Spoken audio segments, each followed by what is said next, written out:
यदि तपाईँ कुनै पनि खानेकुराको प्याकेटमा लेखिएको मिति देखेर तुरुन्तै फालिहाल्नुहुन्छ भने यो जानकारी तपाईँको लागि धेरै महत्त्वपूर्ण हुन सक्छ। यो भिडियोलाई सुरुदेखि अन्तिमसम्म हेर्नुहोला। मन पर्यो भने लाइक, कमेन्ट्स र सेयर गर्न चाहिँ नबिर्सिनुहोला है त। धेरै मानिसहरूलाई best before use by expiry डेटको फरक थाहा हुँदैन। प्याकेटमा बेस्ट बिफोर लेखिएको छ भने यसको अर्थ हो त्यो मितिसम्म खानेकुरा स्वाद, ताजापन र गुणस्तरको सबैभन्दा राम्रो नतिजा हुन्छ। त्यो मिति काटेपछि स्वाद वा गुणस्तर केही फरक हुन सक्छ। यदि सही तरिकाले राखिएको छ भने धेरै अवस्थामा तुरुन्तै बिग्रिएको हुँदैन। तर युज बाई लेखिएको छ भने यसलाई गम्भीर रूपमा लिनुपर्छ।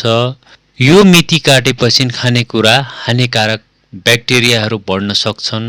यसले स्वास्थ्यमा गम्भीर समस्या निम्त्याउन सक्छ। त्यस्तै एक्सपायरी डेट भनेको त्यो मितिपछि उक्त वस्तुको सुरक्षा गुणस्तरको कुनै पनि निश्चित ग्यारेन्टी हुँदैन भने यस्तो सामान प्रयोग गर्दा सावधानी अपनाउनु पर्ने हुन्छ। त्यसैले अबदेखि खानेकुरा किन्नु अघि केवल मिति मात्र होइन त्यसमा लेखिएको शब्द पनि ध्यान दिएर हेर्नुहोला।